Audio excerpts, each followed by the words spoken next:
Saravá, Axé, Mojubá, sejam bem-vindos. Estamos aqui em mais uma edição do podcast Umbanda EAD.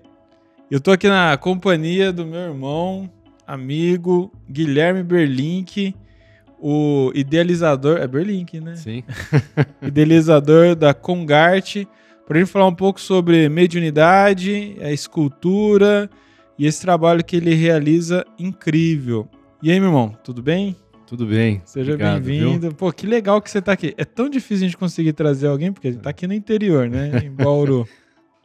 E aí trazer alguém até aqui pro estúdio para poder gravar é mais complicado, mas é sempre muito melhor, né? Do que usar remoto, Zoom e não sei o que, não fica tão legal. E que bom que você está aqui. Muito obrigado, viu? Obrigado pelo convite, Rodrigo. É uma honra estar aqui. Quem são os espíritos? Quem são os orixás? Exu é bom ou mau? O que significa ser médium? Às vezes, ao se deparar com práticas que exigem um pouco mais de nossa autonomia, percebemos que ainda nos falta algo. Ao reunir suas próprias aflições e dúvidas, Rodrigo Queiroz cria uma trilha de saberes que se complementam e explicam o que muitas vezes não podemos aprender no ambiente de terreiro. Viva Umbanda! Explique Umbanda! Pense e repense Umbanda! Descubra Umbandalogia! Você está ouvindo o podcast Umbanda EAD, um bate-papo umbandista com reflexões sobre a vida, apresentado pelo sacerdote Rodrigo Queiroz e pela jornalista Júlia Pereira. Guilherme, quando foi que você começou com as esculturas? Bom, a Congarte ela surgiu há mais ou menos 3 anos, né? Mas esse ramo de escultura, ou esse ramo artístico, ele vem comigo já há muito tempo, né? Eu tenho uma formação em desenho industrial, eu trabalhei muitos anos no mercado editorial, eu fui diretor de arte, então essa questão artística, ela de uma forma ou de outra fazia parte de mim, né? Desde de pequeno eu gostava de brincar de bonequinho, então essas questões, essas representações do bonequinho, das coisas, das histórias, sempre, de uma forma ou de outra, estava comigo, né? Com o passar do tempo, eu comecei a perceber, já na Umbanda, eu comecei a perceber que existia alguma coisa que eu podia explorar porque não me atendia. Porque eu olhava o que tinha no mercado, o que tinha... As imagens e tudo aquilo que estava exposto nas lojas, enfim, e eu queria... De alguma forma eu queria trazer alguma coisa mais nova do que isso, né? Diferente. Então aí eu comecei a dar as caras, a tentar fazer uma coisa diferente, uma coisa mais personalizada, e isso começou a literalmente ganhar corpo. E rosto. E rosto, Ó, e aí é o seguinte, bom, eu lembro lá então, há 3 anos atrás, quando você publicou a primeira imagem, né, uma foto da primeira escultura sua, que foi o Zé Pilintra, essa versão dele com terno, é um busto, e olha só, para quem está nos assistindo em vídeo, o chapeuzinho até sai, essa é a gracinha, né? E aí você põe ele do jeito que você achar conveniente, mais mafioso, mais malandro. Vai para a esquerda, vai para a direita, onde é que está a energia? Aí, o que ocorre, assim, né? A minha sensação, quando eu vi, assim, foi, pô, essa parada é mediúnica, né? É um trabalho de materializar uma coisa além da imaginação. É isso? Eu acho que é um trabalho, a gente pode dizer que é um trabalho mediúnico, porém não é um trabalho que eu estou tomado por uma força e nada disso, né? Mas é um trabalho, porque eu acredito que quando a gente se abre para algo nesse sentido e a gente não tem pressa, porque se a gente tiver pressa, a gente está se exigindo muito, né? A gente está achando que a gente está conseguindo se conectar de uma forma muito eficaz e não é muito a verdade, né? Sim. A gente precisa de um tempo para se conectar com essa força. Então, quando eu começo a entrar em contato, por exemplo, com o seu Zé, e falar, eu vou fazer um trabalho escultórico do seu Zé, eu tenho primeiro, e isso é interessante falar, que antes de entrar a questão, vamos dizer, mediúnica, tem a questão de um pensar, uma questão do raciocínio, uma questão do investigar, do pesquisar. Não quem é seu Zé. Isso vai depois. Primeiro vem a questão do quem eu vou querer fazer. É uma figura humana. Então tá. Então já difere de tantas outras possíveis, né? Vai ser homem ou vai ser mulher? Então você já começa a recortar essa figura do ponto de vista estético, do ponto de vista de proporções. Uma vez que você começa a definir isso de uma forma artística e da estética humana, aí você começa a trazer característica do arquétipo que você está querendo trazer. E aí sim entra essa conexão. Quem é o seu Zé? Quem é esse ser que está na Umbanda, que está no Catimbó, como é que eu vou trazer ele? Sem ficar olhando referências de imagens já esculpidas e já trazidas. Que é desafiador, né? Já desafiador isso. E aí entra justamente a questão do sentir. Não é mais o pesquisar. Porque a figura humana já está definida como quem vai ser, qual é a idade, qual é o estilo dele. Mas agora eu preciso ver o sentir dele. Né? E aí eu começo a me conectar, aí eu começo a buscar como é que vai ser o maxilar, como é que vai ser a boca, como é que vai ser o crânio desse homem. Mas aí você vai buscar mesmo referência fisiológica da etnia, da região? Sim, como que é isso? Primeiro eu preciso ver. Então, assim, se ele é um negro, eu vou entender como é que é o crânio do negro. Porque o crânio do negro é diferente do meu e do seu e de outras pessoas que são indígenas, que são europeias. Isso é diferente. Então, eu não posso colocar pele e me preocupar com o rosto ou a feição dele sem antes me preocupar com a carcaça. Entendi. Porque senão vai ficar uma coisa vazia. Eu vou dizer que é um preto velho, por exemplo, vai dizer que é um preto velho só simplesmente porque você talvez tenha colocado um cabelinho branco e pintou ele de marrom. Porque é entre o marrom e o preto que a gente acaba se deparando, né? E não é uma questão de cor. Tem uma questão que passa pelo crânio, uma questão da construção, né? Então, assim, é um homem africano e que tem esse crânio de homem africano. Só que como ele é velho, e esse velho ele traz uma outra característica que é no maxilar. Todo mundo, quando envelhece, não é só o africano, mas quando envelhece, o maxilar ele vai indo para frente, quase como indicando que a gente vai ficar prognata, né? Que a arcada de baixo vai se sobressair a arcada dentária de cima. E isso acontece com todos nós. A gente vai percebendo que o nosso queixo vai para frente. Então, é um preto velho que já tem, então, a arcada dentária, por ser negro, mais para frente, né, mais projetado, e ainda tem essa questão do queixo. Depois que isso é definido, isso não é essa questão mediúnica, isso é uma questão de estudo do ser humano, de como as coisas funcionam ao longo do tempo. É uma preocupação sua também, né? É uma preocupação minha, porque eu acho que, por mais que a gente esteja falando aqui de linhas de trabalho que da Umbanda e que está dentro de um arquétipo, é o arquétipo do preto velho, mas o preto velho é um ser humano. E ele fala de uma espécie humana africana, né? De um homem africano, e que ele traz essas características que são diferentes. Então, quando você se preocupa com isso, desde a escultura, passando para depois os detalhes, seja da roupa, seja da pintura, você está contando uma história. Cada ruga que tem no rosto do preto velho é uma história contada.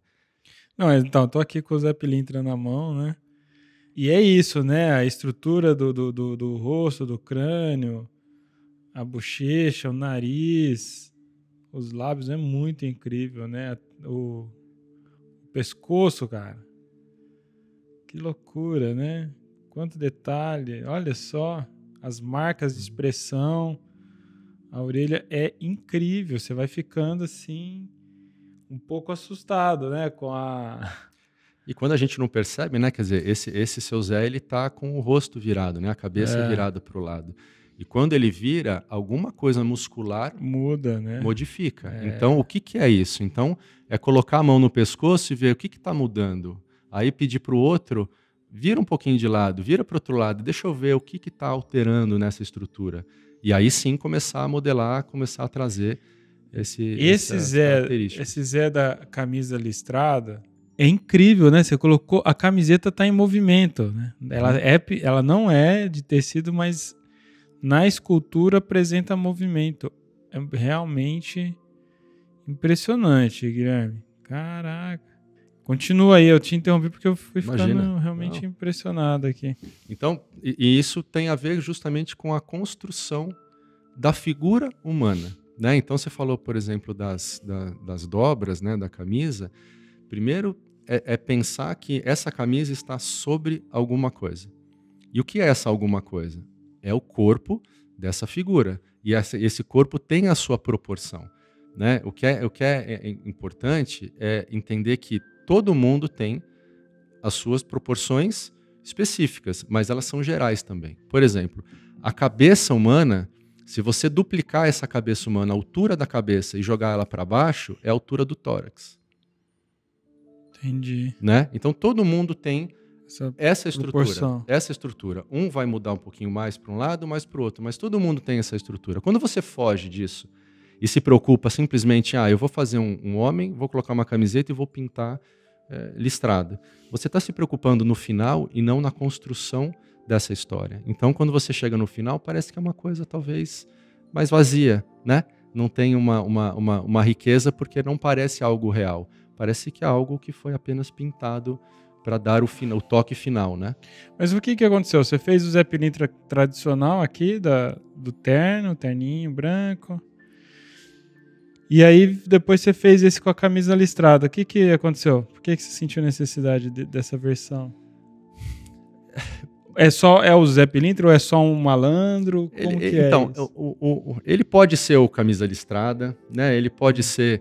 Tirando a questão do seu Zé, que é muito característico mesmo, a figura, né, e que você não tem como dar um outro nome, as outras peças elas têm uma abertura um pouquinho maior com relação aos nomes. Então, tem o aspecto do seu Zé, ele é conhecido também, ele pode ser conhecido também como seu Zé, mas ele pode simplesmente ser um malandro.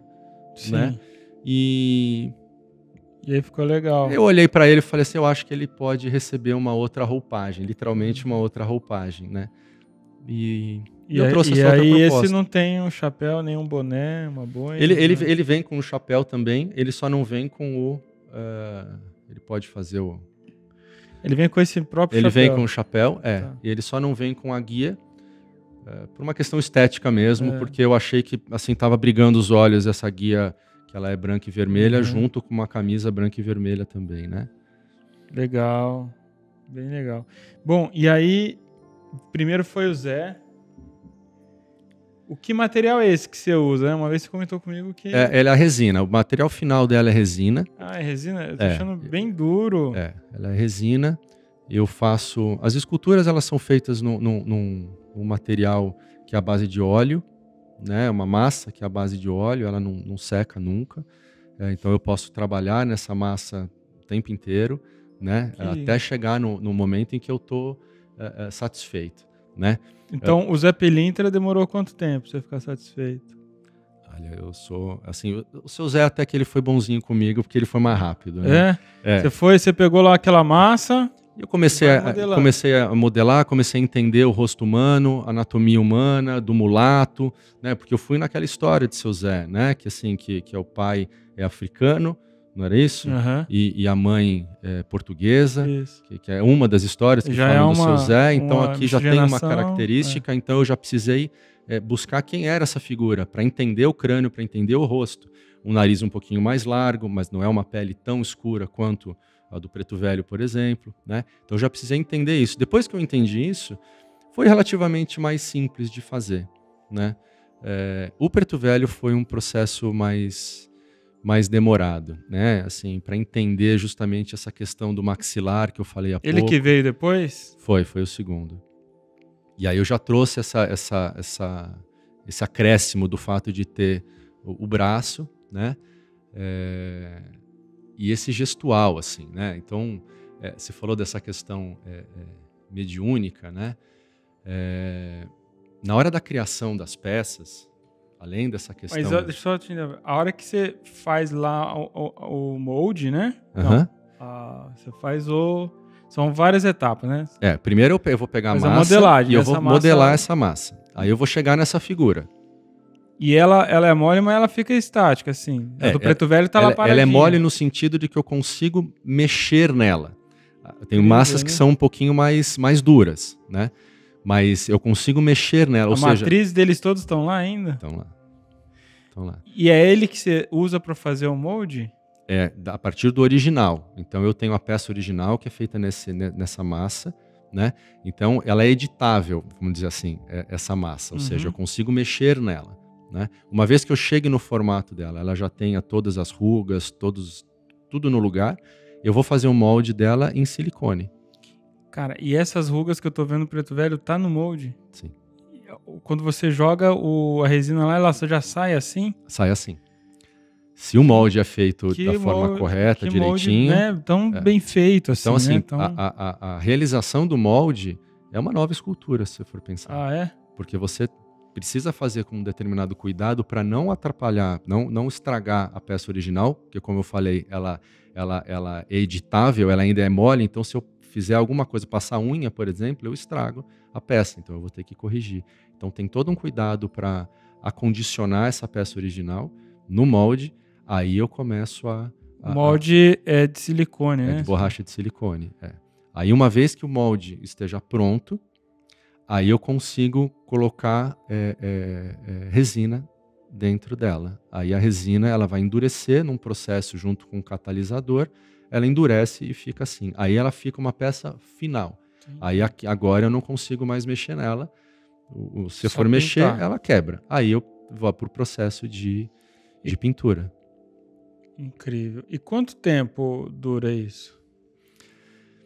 Então, depende muito, assim, o meu processo está sendo muito, de fato, um passo depois do outro, né? Então, eu vou fazendo essa peça, o preto velho eu comecei a fazer, e eu comecei a perceber que o nariz não estava do jeito que precisava ser, não estava do jeito que precisava, sabe, que eu estava sentindo que era. Então, eu tirei, fiz de novo, eu tirei, fiz de novo. Então, para a realização de um projeto desse, quando, como você diz muitas vezes em lives e aqui no Banda EAD, que existia um tempo em que nós tínhamos uma coisa chamada terreiro, né? E que a gente ia para fazer uma gira, né? Antigamente. Né? Mas, e quando tinha essa outra realidade, eu procurava prestar atenção nos médiuns incorporando, na energia que tinha aquilo, como é que era o gestual daquele preto velho, né? Mais do que buscar a coisa pronta. Porque a coisa pronta já está pronta, eu não preciso adicionar nada, está ali, né? Eu queria trazer alguma coisa diferente. Então eu ia olhando a energia daquilo. Qual era o gestual, qual era a palavra que ele usava, né? Como é que eram os atendimentos. E aí eu comecei a trazer isso para uma questão escultórica. Deixa eu entender esse gestual. Por que ele está desse jeito segurando esse cachimbo? E esse olhar, né? Mas quem é esse preto velho? Eu não sei quem é esse preto velho. Ele não tem nome. Quem vai dar o nome é você. Ele pode ser o pai João, ele pode ser o pai Maneco, ele pode ser o pai Joaquim. Pode ser quem você quiser. Quem quiser, porque na Congarte eu me preocupo com a energia das peças. Com a história que cada peça vai contar. Que incrível, né? Mas, e por fim, quanto tempo demorou para fazer o preto velho? Olha, eu vou chutar 3 meses. 3 meses para modelar. Para modelar. E assim, e sempre junto com outras coisas, quer dizer, porque é muito importante na arte, ao meu ver, você se afastar dela, né? Bom, eu sou zero arte, né? Eu sou admirador da arte. Mas zero capacidade artística mesmo, assim. Das mãos, né? Precisa desenhar, só sei desenhar palitinho, sabe? Bolinha. Aqueles bonequinhos. Bonequinho, né? E adoro as animações com isso. Agora, E eu admiro demais, porque para mim isso aqui é algo de algumas encarnações para poder fluir, né? De mim. Então é uma parada que eu acho divino demais. Nossa. Fala aí desse Exu que tá na minha mão. Esse Exu, ele... Cara, é muito, né? Real. A terceira peça que eu fiz. Também com uma preocupação com relação à energia dele e não com a preocupação de quem seria ele. Também me conectei com essa energia, busquei e justamente ia fazendo essa pergunta. E essa referência aqui, craniana? Essa referência craniana, ela está muito de acordo com o homem... Não é o Comino, não. Vamos ver se ele colocar se ele deixar esse cavanhaque assim. Aí fica parecido. E que o cavanhaque tem uma brincadeira do garfo também, né? Se você for reparar. Caraca, meu! Ih, você foi sagaz aqui. Não é? Verdade. Tem uma coisa escondida aí pra aqui, dar uma... Tá mironguístico, né? Não é? Embora ele tá com uma roupa meio draculina aqui, né? Ele tem essa questão para trazer uma cor, então colocar uma capa dobrada, né? Porque muitas dessas capas, a parte interna traz uma cor diferente. E tudo. É sempre uma representação. Nunca é o todo, mas é a representação de um tipo de Exu. Né, que pode ser o seu caveira, pode ser o seu marabô, pode ser o seu tranca-russo, pode ser quem você quiser, desde que essa energia seja sentida por você. Né? Cara... Então no processo... Mas quanto tempo ele foi? Esse foi mais rápido, esse já foi mais rápido. Não tinha cabelo? Não tinha cabelo, o processo de escultura do cabelo ele é mais complicado, porque não vou dizer que é fio por fio, mas... existe uma trama do cabelo que precisa ser feita. Você vai meio que se perdendo, né? Se é um cabelo crespo, ele tem um tipo de mais tratamento. Difícil ainda, né? Se ele é um cabelo liso, ele tem outro tipo de tratamento. E se ele não tem cabelo, como é o caso do Exu, a exigência é que ele precisa ser um crânio. Ele não tem algo... pode ser um crânio. Não, ele tem que ser exatamente um crânio. Então ele não tem que ter, ele não pode ter deformidades. Desafiador, né? Então você já vai para uma coisa mais orgânica da questão óssea e não tem a questão nem de pele, nem de músculo, nem de cabelo, né? Que doido. Mas essa questão que você estava falando do tempo que leva, Rodrigo, por exemplo, agora eu iniciei o processo de me conectar com a Preta Velha, né? E agora a gente não tem mais aquilo que chamava terreiro e gira, né? Pra sentir tudo. E agora, ou seja, eu não tenho aonde olhar isso e de fato sentir essa energia. Então o que eu estou buscando com as pessoas é assim, quando você incorpora a sua Preta Velha, o que você sente? Porque vai muito do sentir, né? Tem uma história muito, muito interessante que vai ilustrar isso. Há uns 2, 3 anos eu fiz uma viagem a trabalho para o Japão. E lá tinha um japonês que falava muito bem o português que estava nos coordenando lá. E a gente foi jantar. E nesse jantar tinha a comida original japonesa, não é a comida japonesa que a gente tem aqui. Não, nada a ver. E tinha uma espécie de misoshiro, alguma coisa assim, e ele foi tomar isso. E ele pegou a tigela e levou até a boca para tomar. E ele fez aquele som de sugar. Exatamente. E ele olhou para a gente e pediu desculpas. E ele disse que sabia que para nós brasileiros isso não é muito bem visto para algumas pessoas. Mas para lá no Japão era algo apreciado. E por quê? Porque ele falou que para eles o sabor tem som. Então eu trouxe isso também para essa questão mediúnica, essa questão espiritual, essa questão da Congarte, na criação das peças. Né? Assim, quando você incorpora o seu caboclo, que som tem? E não é o som do brado do caboclo. É muito doido. Não é? Qual é o som que isso tem? O que isso reverbera dentro de você? Não é? Ainda que para você seja diferente do que é para mim e que é para qualquer um, porque cada um tem a sua forma e a sua experiência, mas existe algo ali. Mas para isso você precisa parar e prestar atenção. Você precisa parar e pensar e sentir o que é aquilo. Não é algo simples de vou fazer uma coisa aqui e pronto, está feito.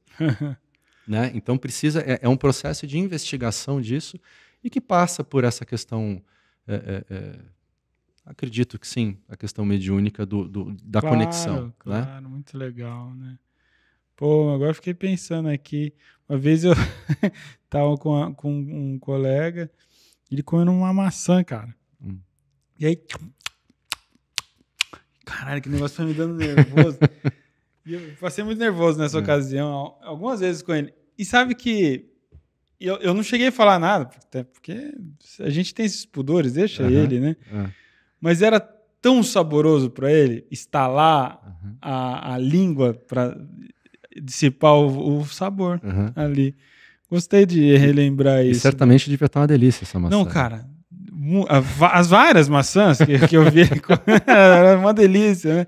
E era uma parada com maçã, né? Ele não comia assim o tempo todo com a boca aberta, estalando a língua, entendeu? Mas se desse maçã pra ele, porra, velho, se até porque comer maçã não é algo silencioso, né? Já não é por si, né? A primeira mordida já mostra que veio, né?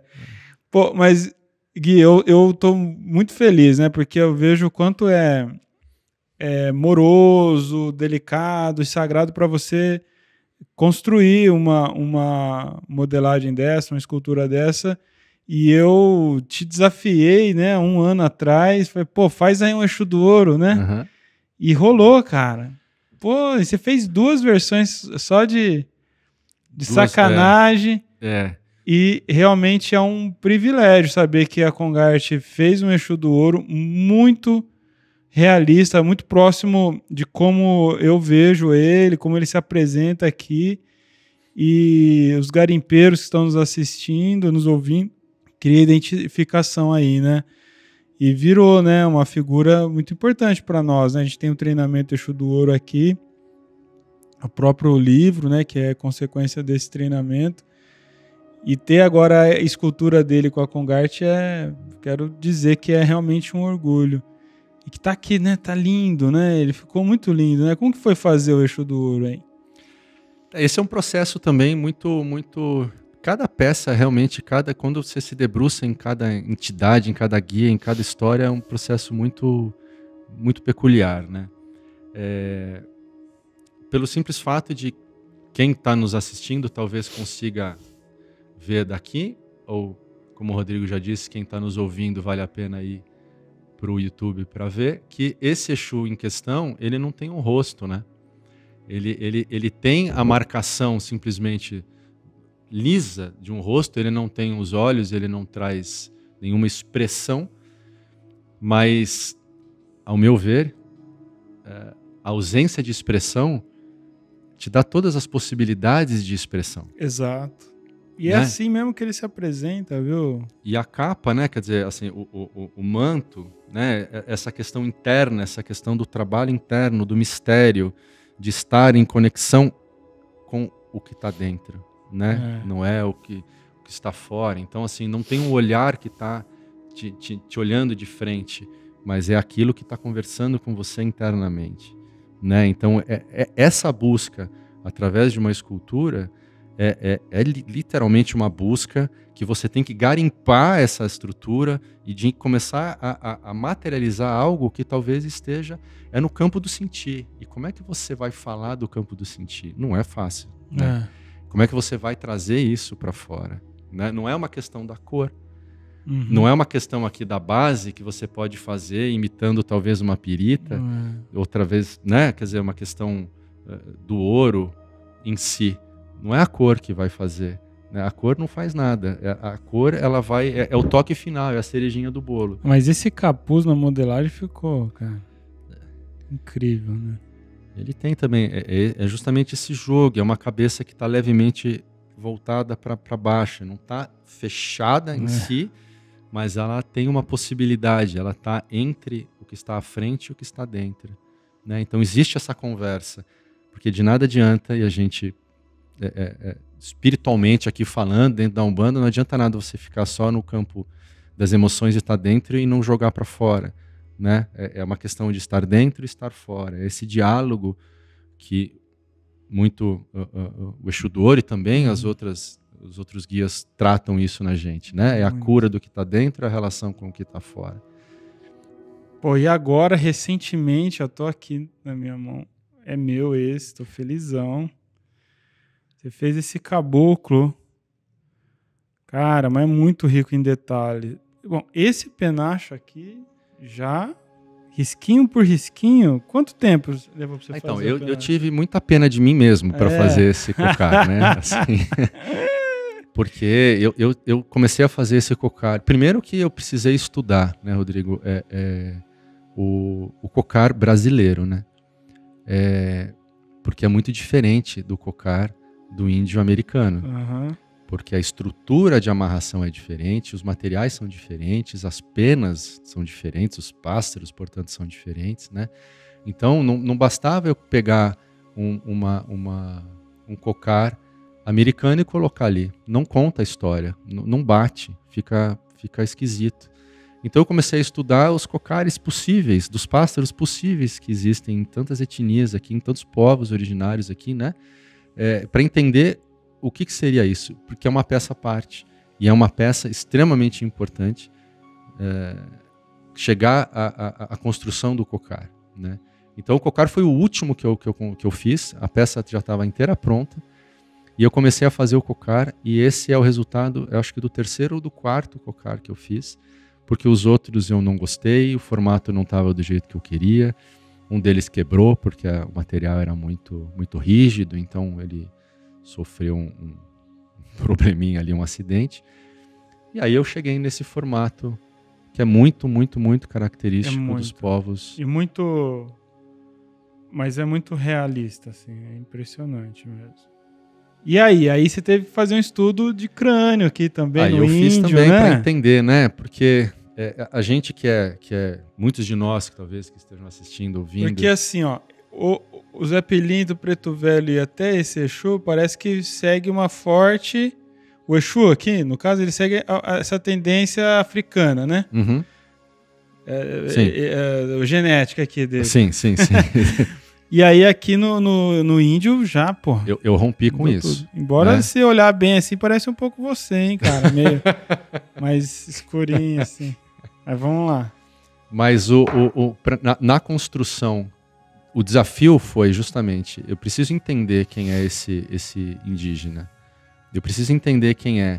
Porque algo que eu nunca entendi, por que é que na Umbanda está cheio de caboclo americano? Isso era uma questão minha, né? Porque muitos diziam que o caboclo veio do Texas, o caboclo veio de não sei de onde, e traziam informações desses caboclos que eu até ficava impressionado. Falei assim, poxa, eu sei tão pouco. É novidades para mim, rapaz. Eu sei tão pouco, e as pessoas diziam, mas como é que você vai fugir disso se você vai também em uma loja e você vai encontrar um índio com calça de couro, né, e um cocar com penas de águia, sendo que esse pássaro não existe em território nacional, as pessoas acabam se identificando com o que tem, com o que é, né? Para não dizer quando as peças já têm os seus nomes dados, né? E que acabam interferindo um pouquinho nesse processo. Mas então eu fui entender também quem é esse indígena, e a gente tem que entender que são muitos e muitos povos indígenas no Brasil, e que cada um deles traz uma diferença no rosto. Pois é. Tem uma região do Brasil que os indígenas têm o rosto mais redondo, o nariz um pouco mais largo. Em outras regiões, mais mongol, o nariz, né? Eles são mais originários dali. E a estrutura corporal deles é uma massa mais forte, né? Não são músculos aparentes, mas é uma estrutura muscular, você vê que são tanto homens quanto mulheres fortes, né? Então precisa entender quem era esse homem, né?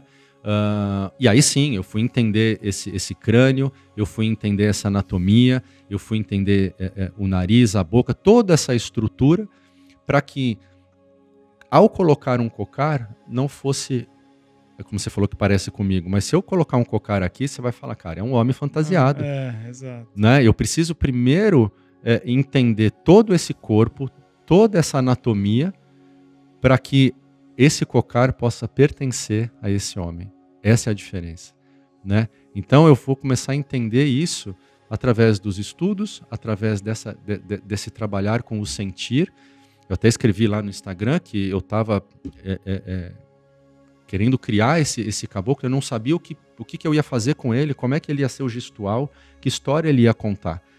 sabe? Porque eu não quero simplesmente, eu vou fazer um homem, então eu faço ele de pé, eu faço ele olhando para frente e ele não conta nenhuma história, né? Esse cocar, para quem esse indígena aqui, para quem ainda não viu, ele está de olhos fechados e ele está tocando um maracá em plena conexão com o seu espiritual, não é? Ele não está simplesmente, ele não está te olhando, né? Isso pode, a um primeiro momento, gerar uma estranheza de acordo com o que é conhecido, o que está posto e o que está exposto, né?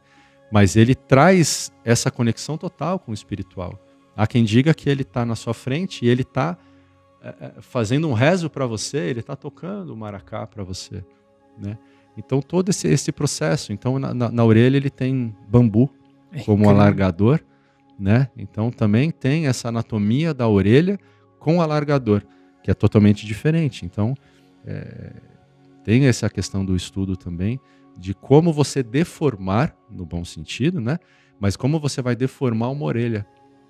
O que acontece com essa orelha? Porque não é uma orelha, nesse caso aqui, é um homem, ele não tem mais idade. Então ele é uma orelha, vamos dizer ali, de 20, 30, 40 anos, só que ela tem uma deformidade, ela tem através do alargador, ela ganha uma outra roupagem, né? Então como que é isso também? Então vamos estudar para saber como é que é esta orelha, né? É lindo demais. Ficou com quanto? A medida dele? Montado? 26 centímetros. Ok? Isso. Incrível. Em torno de 26 centímetros. Olha, se você continua nos ouvindo no áudio, eu peço que vá no YouTube e também vá no nosso Instagram, tem lá umas fotos.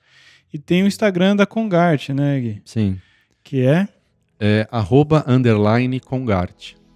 E aí você vai entender melhor se ainda é novidade isso que a gente está falando para você.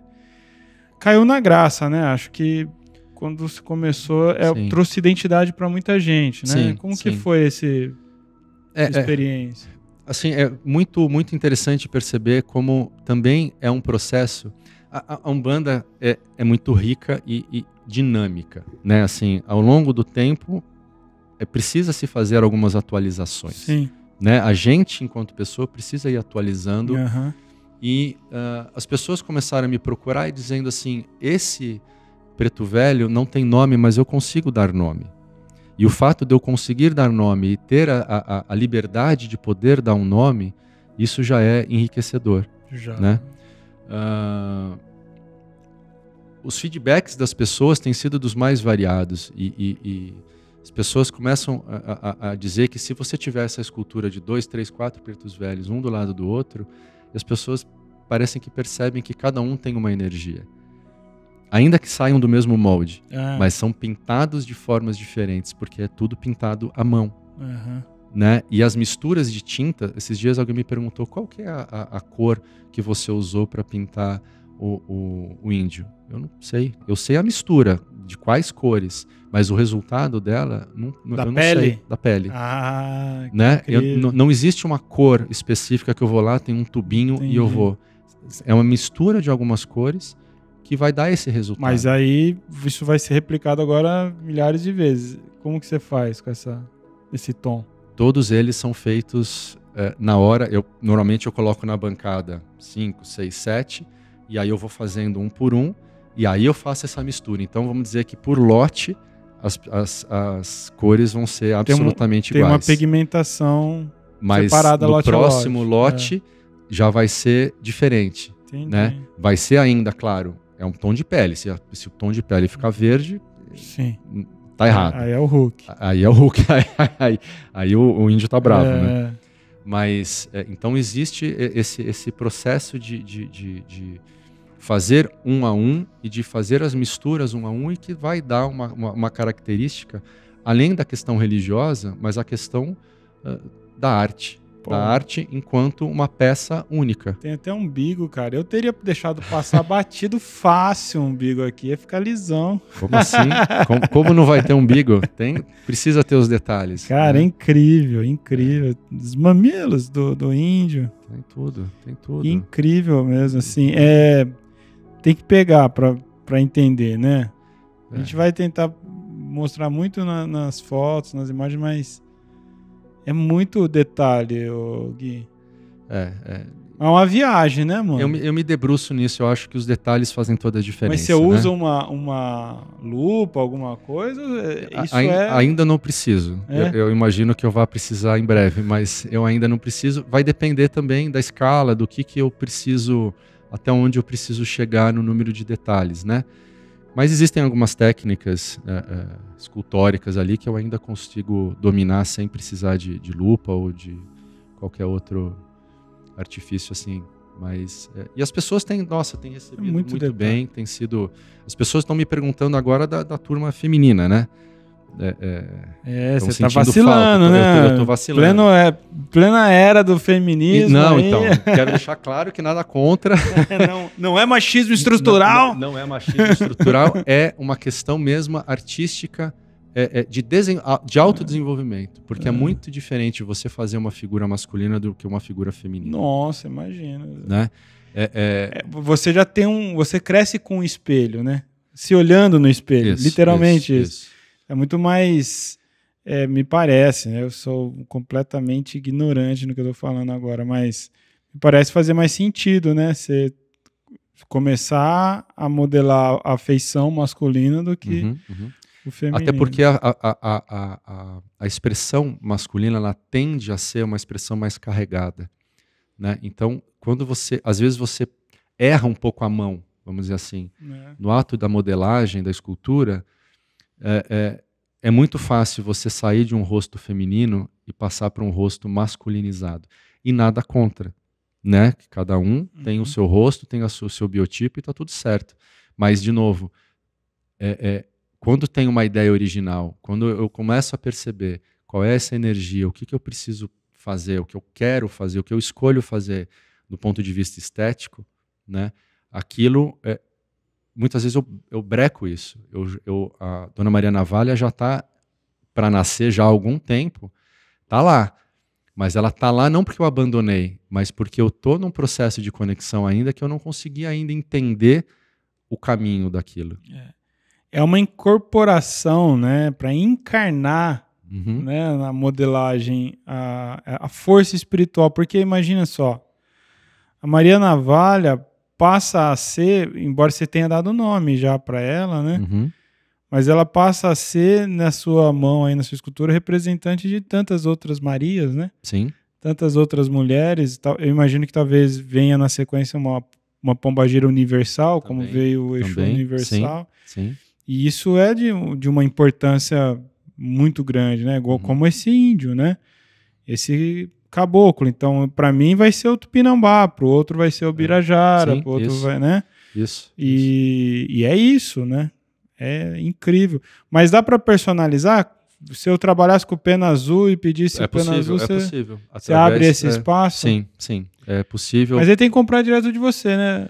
No site. Ou é só a forma de comprar? Pelo site, www.congarte.com.br, tem um campo ali, quando você clica em cima dessa imagem para comprar, vai aparecer um campo de comentários ali. Tá. E ali as pessoas têm colocado pena verde, as penas têm que ser verde e branca, por exemplo. Entendi. Aí vão colocar os padrões. Qualquer dúvida que eu tenha, eu vou entrar em contato através do e-mail, porque a pessoa tem que colocar ali, preencher ali um cadastrinho na hora da compra, com e-mail, etc., telefone. Então eu vou entrar em contato com a pessoa e vou tirar a dúvida com ela, né? De como que é esse cocar, enfim, como é o padrão das cores. A única forma de comprar suas imagens é direto com você? Não. Hoje em dia, por enquanto, sim. Eu estou chegando em algumas lojas, né? E a Congarte está em processo de expansão, né? Então, em breve a gente vai estar em algumas lojas, por enquanto em São Paulo, né? E depois a gente começa você entrega no Brasil todo? Brasil fora inteiro, do país? Já fora. Mandou? Semana passada eu mandei para a França. Legal. Tem um rapaz ali que tá já faz tempo querendo comprar no Japão. Legal. Então, assim, é só passar o endereço, entrar em contato e pagar o frete. O frete é bordoada, mas vale, viu? Isso, Vale o investimento, com certeza. Agora, É a pergunta de sempre, né? O pessoal sempre pergunta aqui se a gente envia as coisas da loja também para fora. Tem muito umbandista fora. Bom, tem brasileiro do mundo inteiro, né? E curiosamente tem muito umbandista, né? E em lugares inusitados, viu? Não é assim... Nos grandes centros. No Japão e Estados Unidos. Não, porra. Tem umbandista assim... Emirados Árabes, Austrália, nossa, cada lugar, às vezes eu falo, caramba, né? Que tá perdido aí, né? E tá perdido, né? Muitas vezes tá lá mesmo para um objetivo profissional e tudo mais, e completamente longe da experiência de terreiro, né? Que não é todo lugar que tem. Outro dia a gente conversou com uma aluna que tá na Alemanha. Cara, lá não tem terreiro. Ela ouviu dizer que tinha um grupo e não sei o quê, mas é tudo muito complicado, muito delicado. E aí tem que arrumar alguma forma de se manter conectado com isso, né? E pode molhar elas depois? Como que é? Pode dar um banho nelas, assim, né? Quer dizer, muitas pessoas me perguntam como que cruza a isso, imagem, tem né? métodos de cruzamento que, sei lá, o Exu seria jogar um pouco de cachaça em cima. Já testou isso? Eu já testei. Quando é pouca quantidade, não tem problema, né? Quer dizer, você pode jogar igual quando a gente vai tomar um banho de ervas, por exemplo, né? Você joga no corpo, espera ali aquela energia vibrar e tal, e depois você se enxuga e segue a vida, né? Não vai deixar o negócio também todo embebido ali, porque pode ser que... Eu não cheguei ao ponto de estragar uma peça, mas eu fiz um teste e tá tudo certo, né? Então jogou a pinga ali em cima, deu uma... Não desmancha a tinta, é isso. Vai dar um banho da cabeça aos pés ali, né? Não precisa disso, enfim, mas e depois pode dar uma secada, né? Não tem problema. É só a questão da pintura, porque a resina mesmo é... Não tem problema, né? Com questão da pintura, o que eu peço é que não fique exposto ao sol muito tempo, né? Porque é natural que comece a desbotar. Ao longo de muito tempo, ela começa a desbotar. Para limpar, e limpar no sentido de pó, né? Não no sentido energético, é simplesmente um espanador ou um paninho, alguma coisa que você não precisa nem entrar em contato mesmo com ela, né? Um paninho com talvez um pouquinho de água é mais do que o suficiente, sem esfregar, sem nada, simplesmente para tirar a questão do pó, né? É simples, é um manejo muito, muito simples que as pessoas podem fazer, né? Um cuidado muito, muito simples. E quanto tempo a solicitação de compra de uma imagem? Você mantém estoque de todas? Como que é isso? Eu, ultimamente, não tenho conseguido manter estoque, porque as compras sempre são adiantadas e eu saio eu brinco que eu estou sempre devendo. Né? E aí eu explico para as pessoas que precisam ter um pouquinho de paciência, porque como é feito... Por exemplo, agora esfriou, né? Então, quando esfria, e as pinturas, especialmente das peles das imagens, são feitas em tinta a óleo. E tinta a óleo demora muito tempo para secar. E quando o tempo fica mais frio, elas demoram mais tempo ainda. Então, às vezes, de um processo para o outro, porque na pele tem as nuances de cor, né? Então, você tem a cor básica da pele, e aí você tem 2 tons mais escuros e 2 tons mais claros, que é o que vai dar a noção de claro-escuro, de profundidade. Você tem uma modificação no tom da pele. Então, a cada etapa eu preciso que seque um pouco. Enfim, tem uma técnica específica para realizar isso, para ficar nesse resultado. Então, eu dependo muito disso, uma coisa muito orgânica nesse sentido. Esfriou, eu vou demorar um pouquinho mais de tempo, né?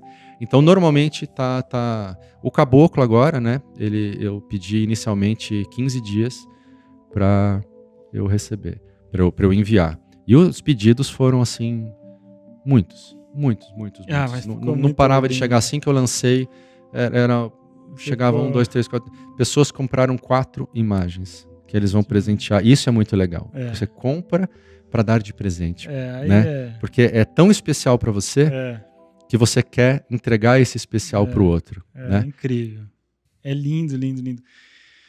E agora vem a Maria Navalha e tem mais alguém na fila aí? Tem a Preta Velha, né? Que está chegando forte, né? Que eu brinco que ela Tá vindo de Aruanda e vem devagar. Vem uma né? galera das meninas aí, então. Vem. Então tem a Preta Velha, tem a Cabocla, tem a Pombagira. Mas qual que é o seu objetivo, exatamente? É constituir todas as linhas, assim? Como que é isso? Hoje... E um ou outro mais emblemático, igual o Zé Pilintra? Hoje eu penso nisso, quer dizer, de ir trazendo todas as linhas. Legal. Mas talvez eu possa interromper isso e trazer, por exemplo, um outro Preto Velho. Né? Isso vai tudo assim, o que eu vou sentindo, o que eu estou achando, qual é a necessidade que eu vou sentindo, não necessariamente do mercado, né? Mas uma necessidade que vem assim... Pessoal, do florescimento. O que eu estou sentindo, o que eu estou trazendo, às vezes é uma... pensando como vai ficar um herê, hein, cara? Então... Olha que desafiador, né? Não é? Como é que a gente representa isso, né? É uma criança. Como é que a gente representa Exumirim? Exumirim. Deixa por último, né? Então, né? Deixa ele quietinho. Difícil. Mas... E você pensa em chegar em orixás, assim? Mas aí perde um pouco essa ideia da humanização. Eu penso em chegar, mas não é uma coisa de hoje. Entendi. Não é uma coisa que... Até porque eu penso... vamos dizer assim, a modelagem do orixá de uma forma muito louca. Assim, por exemplo, o que vai acontecer se eu pensar orixá? Vamos pensar em Yansan. Como é que eu posso representar em Yansan todo o movimento dela, todo o ventar dela, se eu descaracterizar ela como um ser humano? Né? Pois é. É algo artístico, é algo que vai ter uma força de Yansan, vai ter aquele axé, mas ela não tem aquele rosto. Né? Eu acho que assim, nem tudo precisa ter um rosto. Ela precisa ter um gestual e precisa ter uma energia que condiza com a energia original. E a ideia é original também, né? Os orixás estão sempre com o rosto tampado, né? Não é? Então, assim, é algo. Eu não digo não para isso. Eu digo que agora não. Porque agora eu estou conectado justamente com essa questão dos guias. E acho que né? enquanto o mercado e a necessidade do umbandista é ter essa renovação mesmo. No Congá, porque pensa um Congá só com essas imagens, mano, que demais, nos assentamentos das linhas e tal. Eu sou muito, muito fã, meu. Acho que e isso traz uma... E aí é um outro nível de qualidade artística, né? Traz um olhar mais apurado, que pode ser bonito as coisas, pode ser bem feito, né? E pode ser sentido, né, Rodrigo? Eu acho que assim, isso de você poder estar de frente de uma imagem e trocar essa questão. E agora na pandemia muito, né? Assim, eu tenho recebido vários relatos de pessoas que disseram que ajudou muito esse afastamento do terreiro, ajudou muito na aproximação com as imagens, independente se é da Congarte ou não. Sim. Mas eu não posso mais estar de frente aos pés do Preto Velho. Mas eu posso estar diante de uma imagem do Preto Velho e buscar através disso a conexão. Então isso também trouxe um novo momento do umbandista de uma forma de médium ou não. Né? É aquele devoto que não está mais podendo ir para o terreiro, mas não precisa também, né? Assim, dependendo do que você está, do momento de vida que você tem, aquilo basta para você. Você só precisa se silenciar um pouco e ter esse ritual. É uma religião ritualística, não só nos seus ritos dentro de um terreiro, mas você precisa fazer isso. Você está toda semana, toda hora ensinando a fazer essas coisas. Exato. E se você tem, pode ser que você não queira usar a imagem, né? E não precisa usar a imagem, claro. Né? Mas se você tem essa imagem e começa a se relacionar com ela e faz um tal do triângulo, é você, é a imagem e quem ela representa, e te liga com o sagrado, isso é muito importante, né? Isso é muito forte, né? Então, você se permitir isso, você se permitir se espiritualizar, no sentido contrário da vida que nos pede a materialização completa, de ser multitarefa, de atender diversas demandas, diante do guia, seja aos pés do guia incorporado ali, ou diante de uma imagem, diante de uma vela, isso pede que a gente tranquilize um pouco, respire um pouco. Exato. E muitas vezes não peça nada, não fale nada, simplesmente fique ali. Né? E isso é muito bom perceber que é um fator que está existindo nas pessoas através das imagens da Congarte, um pouco desse caminho, desse elo de ligação. Mas era para ser um negócio? Ou não era só para esculpir não começou, mesmo? Não, começou para eu buscar... para você. Para mim, assim, é uma coisa para mim, para tentar me expressar de forma artística aquilo que eu estava imaginando, que eu estava querendo. O Preto Velho que eu tinha, a imagem do Preto Velho que eu tinha até então, ela não representava aquilo que eu sentia do Preto Velho. Olha só, que coisa. Que me acompanha, né? Que é o Pai João. Eu falei, não, ele não é assim. Mas está escrito aqui que ele é assim. Mas aí eu vim e me permiti pensar. Falei, mas não é porque está escrito que eu preciso seguir isso. Eu preciso então dar um passo à frente. Ou então eu preciso dar um passo para dentro. Quem é esse Preto Velho que eu sinto? Né? Então aí eu comecei de fato a fazer as minhas peças. E aí as pessoas começaram, é sempre assim, né? Você faz um bolo, as pessoas gostam e pede o bolo, daqui a pouco você começa a fazer. Mas essa matéria que você usa para modelar, você já conhecia? Já tinha conhecimento disso? Muito pouco. Muito pouco, né? Eu conheci uma outra que precisava ir para o forno, né? Chama polymer clay, né? Uma massa, um polímero, que você modelava ela e você, para curar ela, para endurecer e para deixar ela final, você tinha que levar no forno a 180 graus, 200 graus, aí ela endurecia e estava pronto, virava tipo um plástico, né? Mas aí eu fui entender que isso não era o melhor para mim, para chegar no resultado que eu queria. Então eu comecei um processo de estudar o mercado, ver quais eram as matérias-primas que eu podia fazer. Argila, eu gosto muito de argila, né? Argila é uma coisa terra, uma coisa muito... Só que ela te pede um outro relacionar, né? Porque ela seca, né? E no final dela, se você não queima, ela racha. E então, ela não deixa ficar tão fino, né? Detalhes tão finos assim. Né? Você tem algumas argilas que um pouco mais... né? Claro, a argila escolar, ela tem uma qualidade, mas você tem outras... Né? Você vê como eu sou um profundo conhecedor da superfície, né? Mas, é claro, não é... Se você quer os mínimos detalhes mesmo, talvez não seja a matéria-prima ideal. Ela é, assim, para um estudo, para um gestual. Eu pensei que você ia trazer, eu queria ver essa massa aí de perto. Deve ser interessante.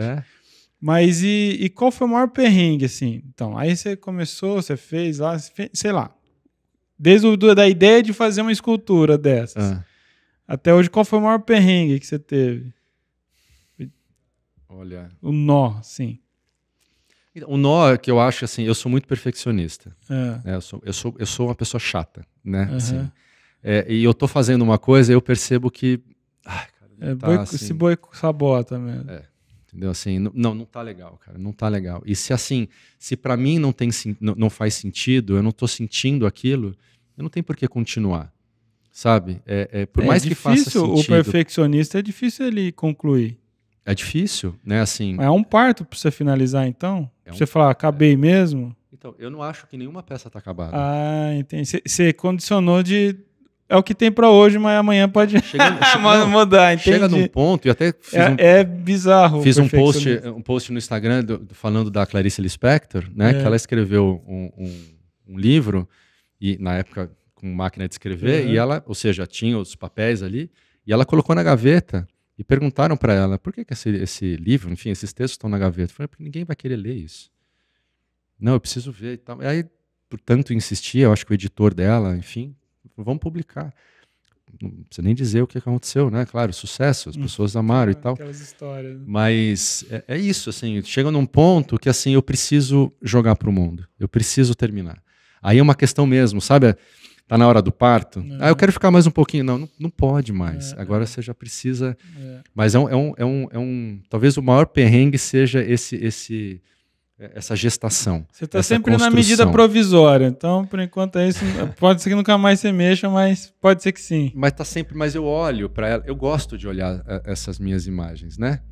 Que não são mais minhas. Sim. Né? Já tá para todo mundo. Mas eu gosto de olhar. Só que chega num ponto que eu começa a perceber assim, aqui podia ser um pouquinho assim, um pouquinho assado, mudar uma coisa, mudar outra. Então eu acho que o maior perrengue é dizer acabei. Assim, é esse processo. Então, sempre ocorre. Sempre ocorre. Agora, qual foi o mais difícil para você dar esse checkmate? Foi o caboclo. É recente. E aí, ou seja, não tem nada a ver com a experiência, né? Pode ser que o seu Zé, que foi o primeiro, que tenha sido mais difícil. Não, foi mais difícil o caboclo, porque o caboclo ele veio de um processo muito interno, meu, muita coisa minha, essa coisa de olhos fechados, conexão com o sagrado, o silêncio, né? Não existe uma conversa, não existe o que existe é um silêncio, apesar ele tá ali tocando a maraca, mas ele tá em rezo, ele tá em profundo. Isso para mim soa muito forte e me cobrou muito isso. Como é que eu vou passar isso?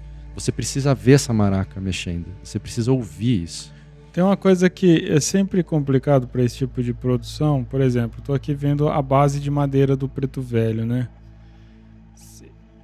Primeiro eu ia te perguntar, por que você decidiu ser de madeira? Porque os outros você não usa outros elementos, né? Você mantém a mesma resina. Isso. Hoje em dia, eu comecei fazendo todas as bases de madeira, porque eu queria trazer essa questão desse elemento para as peças. Tá. Né? Com o passar do tempo, eu fiz a modificação. Esse Preto Velho que você tem em mãos é o meu Preto Velho, da minha firmeza, literalmente o meu, né? Que ele foi o primeiro Preto Velho a nascer na Congarte. O primeiro caboclo que eu fiz, o primeiro índio que eu fiz e que eu tirei as fotos e publiquei e tal, também é o primeiro. Mas aí eu já fiz uma nova estrutura, porque eu estava muito amarrado nessa questão de fornecedores. Não tem madeira, não tem isso, não tem aquilo. E aí eu comecei a falar assim, não, eu preciso me desvencilhar disso. Eu preciso criar uma outra forma de deixar a peça finalizada sem que eu precise desse elemento. Isso, então, aí que é onde eu ia chegar, porque é um problema, porque você também não vai... Se não é você que faz na sua oficina, exato. É um problema você ter um fornecedor fiel ali que vai sempre te entregar. Então você já mudou. Por isso que eu rompi com isso, eu não abandonei isso. Então, mas assim, até dando um spoiler, você começou o podcast dando um spoiler, eu vou dar um spoiler agora. Vai ter uma linha do caboclo, desse índio, que é uma linha especial, que ele vai ter uma base diferenciada, ele vai ter uma base de uma madeira brasileira. Legal. Só que vai ser edição limitada. Legal, então eu já guardo o meu, então. Não é? Nem sei, mas já... Porque aí eu sei, o cara vai me entregar, sei lá, 100 peças, eu tenho essas 100 peças para trabalhar. É pau-brasil que você vai usar? Não sei. Só faltava, cara. Aí ia ser incrível. Aí depende, assim, muito provavelmente não vai ser a mesma madeira. Sempre, né? Não vai, claro, os veios são diferentes, a madeira vai ser diferente. Por isso que cada uma vai ser algo, né? Vai ter uma pintura de rosto, uma pintura de corpo. Legal. Você vai fazer a maquiagem nele? Aí vai ser que legal. Negócio... Então já vai ter uma outra versão. Vai ser uma outra forma, assim, com outro axé, né? Uma outra ele para ação, né? Isso. Ele para ação. E uma ação que é uma ação que remete com isso, com esse momento. Porque cada grafismo significa uma coisa. Sim. Tem aqueles que são usados para festas, só por homens, só para mulheres, para guerra, para um rezo. Então, bacana. Aí tem a questão do estudo. Deixa eu entender o que é. Né? Que demais, hein? Para poder botar na pele, expressar mesmo quem é esse caboclo, quem é esse índio, que momento ele está, preparado para quê. A gente tentou entender um pouco do perrengue. O perrengue é você mesmo, né? Sempre, né? Que doideira, né? É isso, os perfeccionistas de plantão realmente tomem muito cuidado com isso. De alguma forma o Guilherme consegue lidar, né? Deixa aí que depois eu arrumo e deixa rodar, né? Muita gente fica paralisado na vida, cara. Não consegue sair do lugar por conta disso. Agora, qual foi até o momento, a maior emoção, assim, desse trabalho? Você fala, puta, aqui valeu... toda a dedicação. A primeira imagem que vem na minha cabeça eu participei, acho que há 2 anos, de um evento do Paengus de Xangô, que era o festival de Curimba, né? Não lembro o número, que foi o último, né? Que aconteceu antes da pandemia. E eu levei as peças para expor, né? E eu estava lá na minha barraquinha, tal, conversando com as pessoas e tal, e eu vejo que tinha uma menina vou chutar, 18, 20 anos, parada, literalmente parada, estática, olhando as imagens que estavam ali expostas. E quando eu cheguei para falar com ela, ver se podia, enfim, fazer alguma coisa, ela queria fazer alguma pergunta, alguma coisa, eu vi que ela estava com os olhos cheios de lágrima. E eu falei com ela, ela não me respondeu. Ela estava absolutamente imersa, emocionada com aquilo, né? E ela demorou para a gente conversar, sabe? Ela entrou num processo ali muito interessante, de emoção de que ter encontrado, acho que foi com o seu Zé. Tinha uma imagem do seu Zé, ela se sentiu representada e ela sentiu aquilo que ela trazia através do seu guia, ela enxergou nessa peça. E ela foi muito emocionante para mim. Demais, assim. Foi muito tocante para mim. Uma resposta, disso. Né? Assim, que essa minha autocobrança, minha autoexigência do cuidado, do amor, dessa conexão, da busca por essa verdade fez sentido para ela. Então, falou com o interior dela e para mim foi muito emocionante. Que legal. Que história bacana. É isso. Pô, a gente pode ficar aqui muito, né? Falando muito. Gui, mais uma vez, muito obrigado por ter vindo aqui. Você veio de Botucatu e é um chãozinho. E trazer elas aqui para a gente poder expor para quem nos acompanhou no vídeo. Lindo, lindo, lindo. Tô ansioso pro que vai vir. Fico imaginando, né? Como que vai ser um baiano, um marinheiro. Acho bem legal você focar aí nas linhas de trabalho. E aí tem muito por vir, né? Muita coisa para pensar, modelar, masculino, tem feminino. Tem muita linha e tem o masculino, tem o feminino, nossa.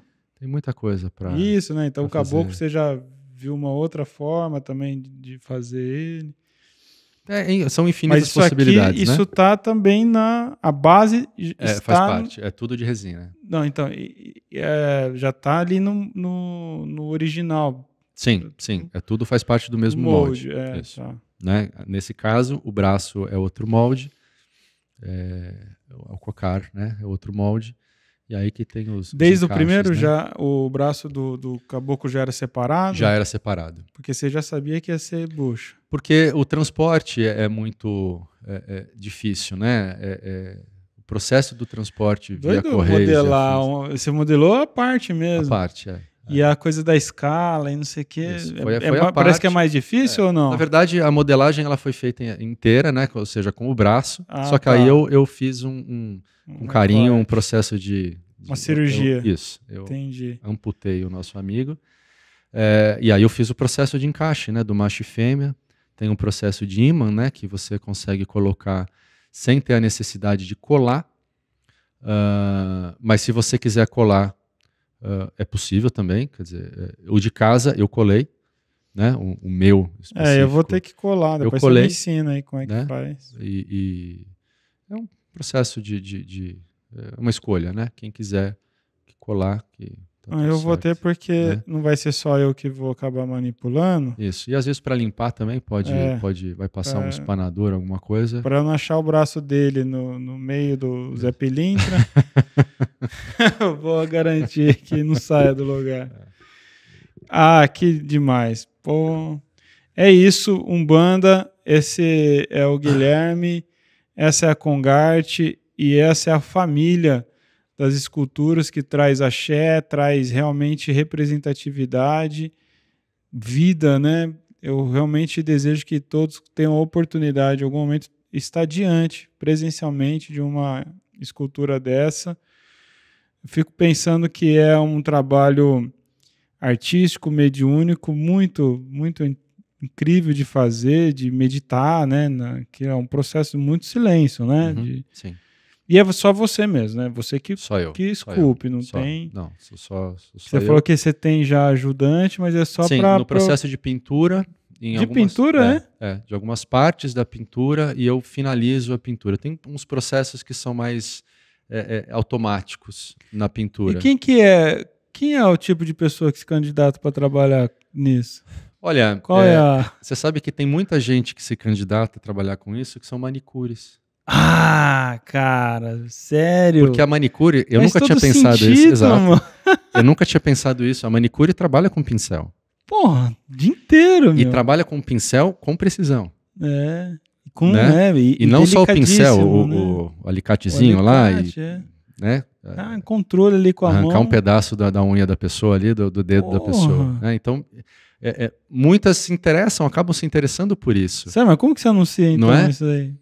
Nos grupos, né? Hoje em dia a gente tem essas facilidades então, de grupos. Hoje você procura sempre alguém para pintar mesmo, principalmente. Nesse momento, sim, porque isso vai me dar um grande adianto. Né? Nossa, imagino. Um grande adianto, porque eu finalizo as peças, então todo o processo de aprovação das peças, tudo passa por mim. Se não tá bom, vai refazer. Né? Porque sai do molde, você tem um processo de lixar, né? Todo esse processo não sai pronto assim, né? Você tem as famosas rebarbas, então você tem que lixar. Né? Você usa aquelas retíficas? Tem as retíficas, tem lixa, tem lima, tem lixa d'água, então tem todo um processo para Então você tem que ter um contato uma a uma, né? Não tem jeito. Literalmente uma a uma. Não tem nenhuma peça que não passe por mim. Quando você põe a resina no molde, ele sai de lá quanto tempo depois? 1 hora. Achei que era dias, assim. Não. Em 1 hora já consegue. No tempo? Seca no tempo? Sim, porque com o processo do catalisador, ele esquenta muito, muito. Tanto é que assim que ele acaba, se eu for pegar, eu queimo a mão. Nesse nível. Ele é muito quente. A química é incrível, então né? Tem que esperar um pouquinho. Por isso que, dependendo da peça, do tamanho, 40 minutos, 50 minutos, ela já está pronta. Olha só. E aí saiu do molde ali, ela semi-bruta, então. Ela tá precisando ser acabada ali, né? Então, esse acabamento é só você? Eu faço porque quando, por exemplo, essa linha de molde, ela passa sobre a cabeça, e normalmente passa, né? Porque é um molde bipartido, tem a parte da frente e a parte de trás da peça. Ou seja, existe como se fosse uma tiarinha, né? Que fica por cima da cabeça. Se você não fizer direito, vai danificar a peça. Então é como se você tivesse que fazer uma nova escultura de cabelo sobre essa linha de molde. Né? Então tudo isso eu ainda preciso fazer. Né? Não que eu não tenham pessoas capazes de fazer isso, eu ainda não as encontrei. Ponto. E você tem que treinar por você, já tem uma habilidade e ainda você tem que... Então essas pessoas que estão fazendo essa pintura para mim, são pessoas treinadas por mim, no passo a passo, faz isso, não tá bom, refaz, leva para casa, treina, volta. Então, assim, é um processo de aprendizagem mesmo, e não é assim, essa pintura tá boa. Tá, mas não é esse o padrão. A pessoa que for pegar a sua peça tem que ser, não interessa se for pintada por você ou por mim, ela tem que ser igual. O mesmo padrão tem que ser. Então, é interessante porque a pessoa também aprende uma outra forma de trabalhar, porque às vezes são pessoas que têm ligação com arte, né? Uhum. Mas é esse trabalho, é assim que eu desenvolvi, é a mistura de cores que eu desenvolvi. Então aí eu passo isso para a pessoa vai lá, executa e, que legal. E faz. Aí, tá vendo? Se eu continuar perguntando, vem coisa nova. Mas manicure é bem legal, né? Porque são pincéis também fininhos que você usa aí. Tudo. É pincel literalmente de todo tamanho. Imagine para você pintar um olho. Tem que ser um pincel. Um fio, né? Tem que ser um pincel fino. Você tem que ter uma boa iluminação. Você tem que ter uma boa postura. Você tem que ter uma boa firmeza nas mãos. Né? Então tudo isso também é prática e é técnica. É isso. E mais do que isso também é amor, falasse, né? Porque tem muita coisa por trás, né? Tem. Isso que eu acho importante as pessoas saberem ver uma imagem dessa e entender, né? Quanta coisa, quanto conhecimento, quanto detalhe, quanto estudo. O que parece óbvio, por exemplo, os olhos, né? O branco dos olhos. O branco dos olhos pertence aos olhos, mas a gente encontra no mercado, por exemplo, não só imagens religiosas, mas algumas esculturas que o branco do olho avança quase na maçã do rosto, né? De tanto que assim, tá na pressa. Né? Então não teve um cuidado, não teve um amor, não teve um respeito por aquilo. Então quando isso acontece, e hoje em dia raramente acontece, isso simplesmente volta uma etapa. Não, então vamos cuidar da pele de novo, quando a pele estiver pronta de novo, aí a gente parte para os olhos, que nesse caso é a última etapa. E é ao contrário, né? Então você primeiro faz o branco, depois você faz o branco e depois vem fazendo os olhos. Não sei se eu estou já alucinado, mas parece que até o preto tem um degradê, cara. Existe um processo porque... Por isso que eu perguntei da lupa, se você usa uma lupa. Não tem. Isso daí, assim, é muito observação, né? Assim, então, por exemplo, eu estou aqui conversando com você, eu tô percebendo algumas coisas, né?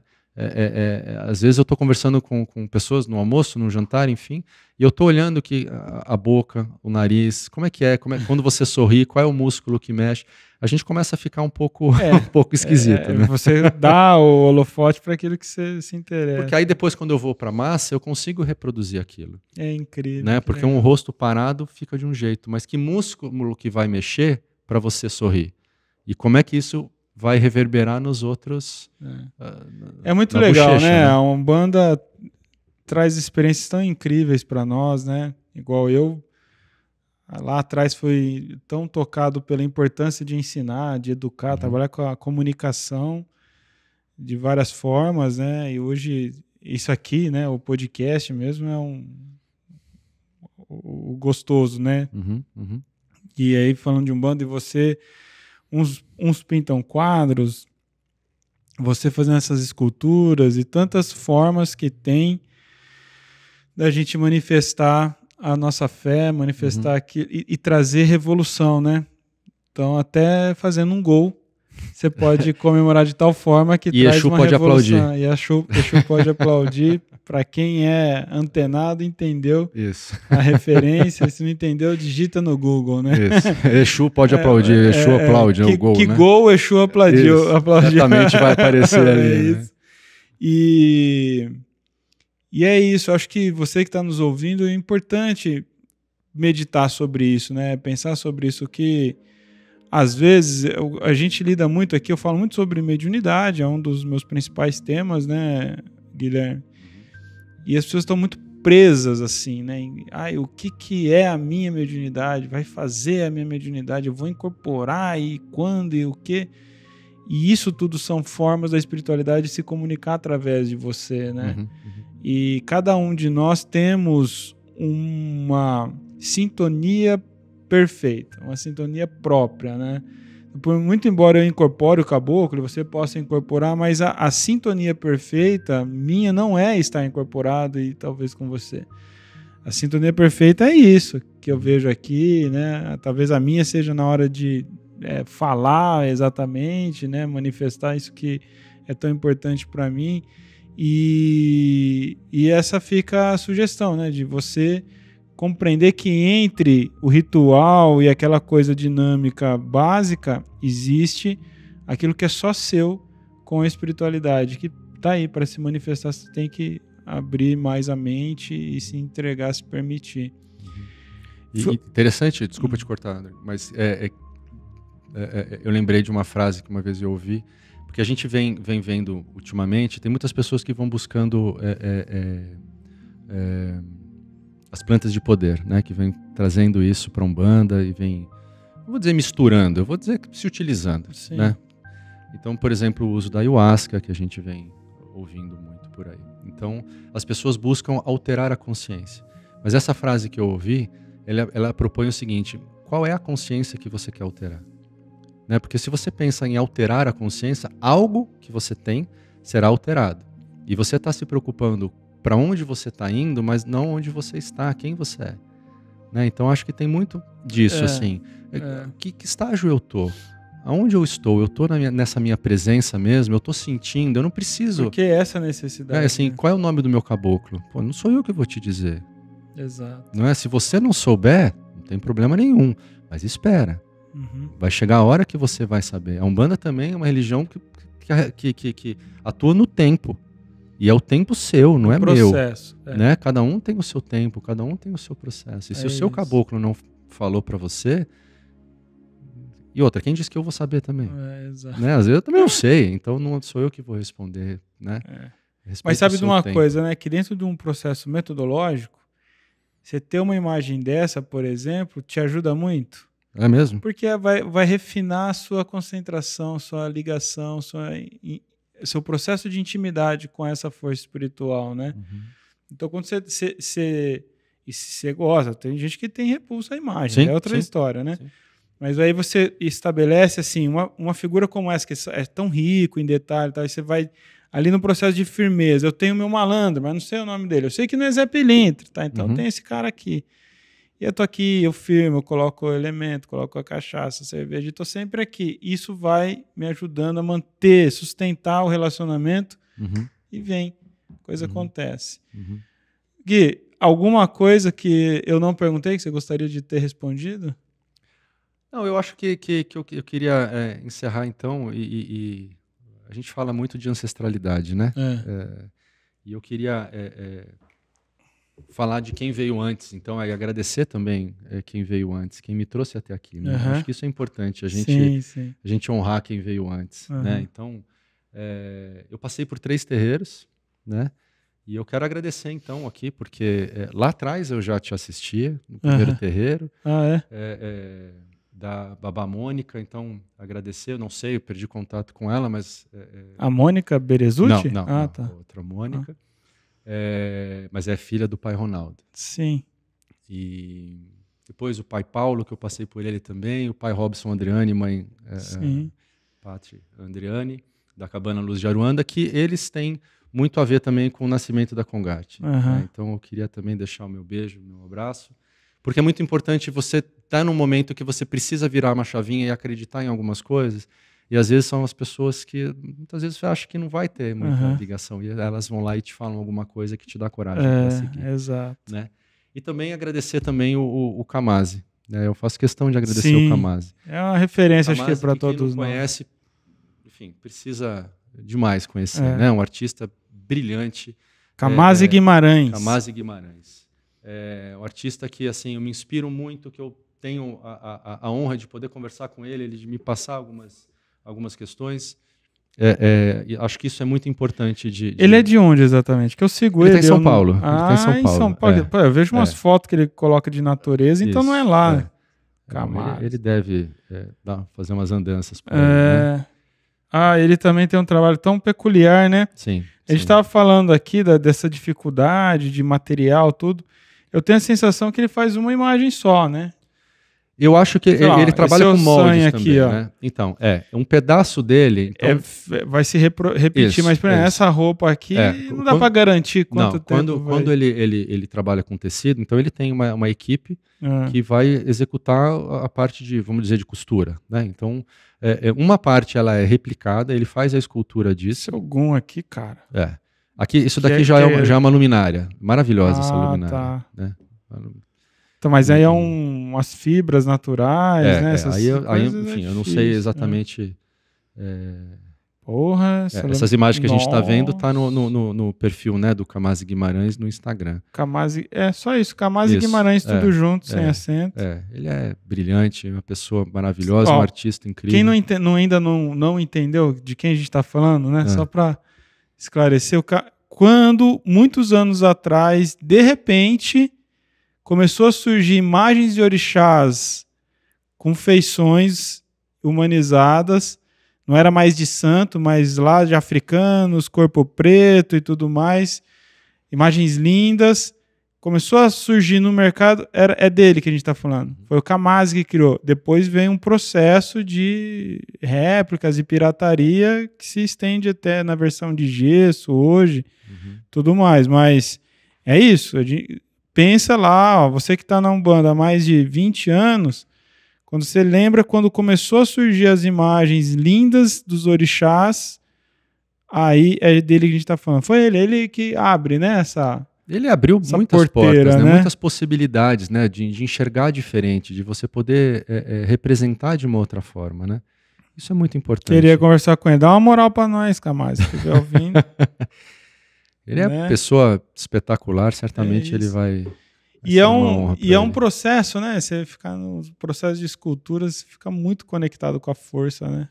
Muito conectado com a força. Sonha. Fica nas giras dias afora, né? Quando eu estou imerso nisso, então tem os banhos específicos que são sempre interessantes de tomar, né? Para você justamente vestir essa camisa, vestir essa energia.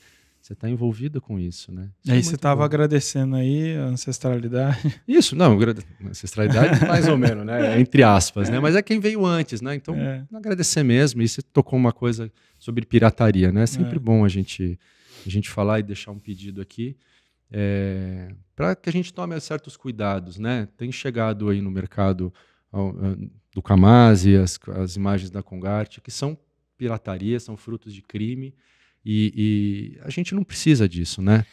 E você registra? Como que você está fazendo? Né? Então, como que é, no caso? Eu não sei, eu sei de marca, mas como que é uma escultura, né? Uma vez que você tenha documentado que o processo artístico de criação é sua, seja através de fotos, vídeos, qualquer tipo de registro, e isso é muito fácil de se obter hoje em dia, isso já te traz uma segurança legal de que isso é uma criação sua. Né? Para você ter, em cima de uma peça específica, o direito autoral, como por exemplo do Mickey, por exemplo, né? É um outro processo muito mais complexo que precisa ser mas, visto. Por exemplo, né? O que mais caracteriza aqui, então, vai ser esse rosto. Não só o rosto, o posicionamento dele. Você pode, por exemplo, pegar essa peça do malandro e você pegar uma massa e você utilizar esse malandro como uma referência para sua criação, né? E aí você vai esculpir. Isso não é crime. Isso, inclusive, é um ato elogioso, né? Que eu ficaria muito feliz, porque eu estou vendo que uma peça minha inspirou a criação de outra. O que não pode é pegar exatamente essa peça... Fazer um molde em cima disso. Isso. Então, assim, é uma pessoa que compra a minha peça... Claro. E vai e... Ok. E faz a reprodução. Aí ele vai e pinta de listra, outras listras ou nada, e faz aqui um estilo Vinícius de Moraes, mas tá o rosto lá, porque ele modelou, ele fez o molde em cima dessa base. Então, e é isso que vai daí, falar, apesar de cores diferentes de tudo, os traços estão aqui a prova de que é minha. Isso, é uma peça escultórica. Por ser uma peça escultórica, ela já traz uma questão autoral. Tá. Ela veio do nada, literalmente de uma massinha, um bolo de massa. Né? Então isso tudo veio a partir do meu intelecto, da minha parte artística. Sim. Certo? Triste ter que... Então, outros pegam isso daqui, então vão fazer... Não, é triste, é muito triste. Né? Umbanda EAD, a gente teve uma fase... Durante muitos anos a gente era copiado na cara dura, né? Então, mesmo conteúdo, a pessoa gravava e... Falava as mesmas coisas. Aí depois usaram até nossos próprios textos, tá? E a gente sempre em cima, né? Porque tem uma coisa que é o seguinte, ó. Com certeza você soube da pirataria das suas imagens por alguém que é fã seu. Sim. Né? É o que acontece com a gente. Sempre vai ter cria nossa infiltrada em grupos de WhatsApp, de Telegram, de plataforma, que vai apontar de onde vai falar, opa. Isso. E sempre aconteceu. Já aconteceu algumas vezes as pessoas copiar indevidamente nosso material e fornecer, vendido em pendrive, essas coisas. E mais recentemente, o ano passado, uma pessoa longe, lá no Rio Grande do Sul, cara, fez um clone da plataforma, vendia, respondia em nosso nome os e-mails dos alunos. É isso. E aí virou caso de polícia mesmo, e foi enquadrado, e tá pagando pena e tudo mais, né? A gente nem fez publicidade disso, porque, sei lá, acabou passando, ia fazer, mas não fiz. Tá tudo aí o processo. Mas é uma dor de cabeça, né? Isso aí ficou quase 2 anos rolando, Guilherme. A gente com todo o dossiê, com todas as provas, e vai. E aí diferença de estado, e é no interiorzinho dos quintos dos infernos, lá do Rio Grande do Sul. Então a comunicação fica muito precária, né? As coisas de Brasil, né? E a gente tinha... Aí é isso. Aí ainda a polícia querendo contemporizar lá e... Não, e quando você entra em contato e você começa a chegar perto de quem fez, quem supostamente, enfim... semana passada eu ouvi isso, que a pessoa que estava fazendo isso era um coitado. Foi a frase, foi a palavra que usaram. Né? Eu falei, sempre é um miserável. Coitado, eu não sei se ele é coitado, eu acho que é malandro. Mas não é malandro, Zé Pilintra, malandro assim. É um malandro que assim, se utiliza disso para... Né, criminoso, vagabundo. Isso, então... E ponto final. Eu não tenho tolerância. Tolerância zero para esse tipo de crime e todo tipo de crime. E é isso. Então, esse cara também reclamando, a minha intenção era boa. Que intenção boa, cara? Cara de pau, né? Porque é mente criminosa. Porque esse cara aí que foi lá e clonou as suas imagens, ele poderia ter te procurado e falado assim, rapaz, tô impressionado com a qualidade do seu trabalho. Como que eu posso revender isso? Né? Posso divulgar? Você me dá uma comissão? Sei lá. É a mesma coisa, o cara ele não procurou para ser um afiliado da plataforma. Agora, ele teve energia para fazer um site, para pegar as nossas imagens, pegar nosso conteúdo, pagar, ele se matriculava nos cursos e começava a vender lá, entendeu? E aí, só que assim, ele atrasava a mensalidade porque os outros não pagavam ele em dia também, efeito escala. Então assim, é um quebrado, miserável financeiro? Porque não dá, não prospera isso daí. A única coisa que dá prosperidade econômica que, por um tempo é na política você fazer desvio de dinheiro, né? De uma hora que a casa cai, a gente já sabe que cai, né? Agora, para essas coisinhas, meu irmão, não dá tempo, Giro. Você tem que ser... E pode ser coitado, pode ser quem for, quer dizer... Não... Dani, isso é crime. Isso, não tem que ter tolerância com isso, né? Então... A gente tem que parar de normalizar o anormal, né? O inaceitável. É isso. É algo que é comum de acontecer, mas não pode ser visto como algo normal. Né? É isso. É isso que tem que ser. Então tem que ser denunciado mesmo. Então a gente tem que ficar atento com esse tipo de coisa e não aceitar, né? Um bandista, o povo de terreiro, merece a sola do pé suja de trabalho e não ter nos seus altares sujos por obra de que tem gente que nem sabe, né? Crime, né? Esse é o problema, né? Se eu copio aqui e começo a vender lá para Bahia, exatamente, não vão saber de onde vem. Acha que é um novo e aí é um trabalhinho mesmo, né? Assim, quando eu fico sabendo, alguém fica sabendo, me avisa, então entra em contato, pede, o lojista cara. Diz que tira. A gente que é autor, nossa, dá dó das editoras, porque é isso, né? As pessoas têm a paciência de tirar foto página por página e sair compartilhando, umas coisas assim, e é uma mentalidade, né? Bom, é tema para um outro podcast sobre plágios e crime de direitos autorais, enfim. Gui, muito obrigado mais uma vez, que Oxalá te abençoe e continue iluminando esse seu trabalho tão importante pra gente que quer ter cada vez mais essa representatividade.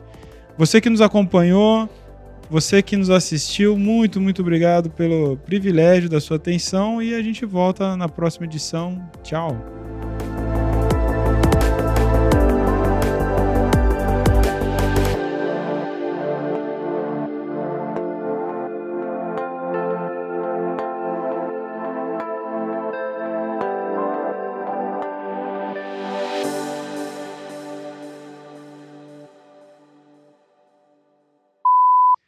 Ou é um Banda EAD podcast, Luiz? Podcast Banda EAD. Cara, mas vou te interromper. Já tomou sopa assim? Não, nunca. Meus pais nunca deixaram. Você não sabe se você tá perdendo, cara. Você não precisa mais. Agora você é dono da sua refeição. Eu vou romper com isso. Faça isso hoje. Faz uma sopinha hoje lá, chama os fiotes, vamos comer uma sopinha e... com a colher mesmo que faz. E vai fazendo isso. Cara, é diferente. É outra experiência mesmo. Faz todo sentido. Eles são muito diferente. sábios. Tem um gosto diferente. Tem é um sazon natural melhor. É um realce. É incrível, Mas, de fato, quando eu voltei para o Brasil, eu voltei com isso. Não para fazer isso, porque eu acabei não fazendo. Vou parar de sacanear minha filha mais nova, que ela gosta de comer assim a sopa e eu tô bronca. Então você conta isso para ela, que os japoneses dizem, aí, pelo menos esse aí japonês não vou ter mais paz isso, na mesa se eu fizer. Que o sabor tem som. Você acabou de ouvir mais uma edição do podcast Umbanda EAD. Esse programa gratuito é um oferecimento da nossa comunidade de alunos. Acompanhe nossas redes sociais e acesse mais conteúdos como este, umbandaead.com.br.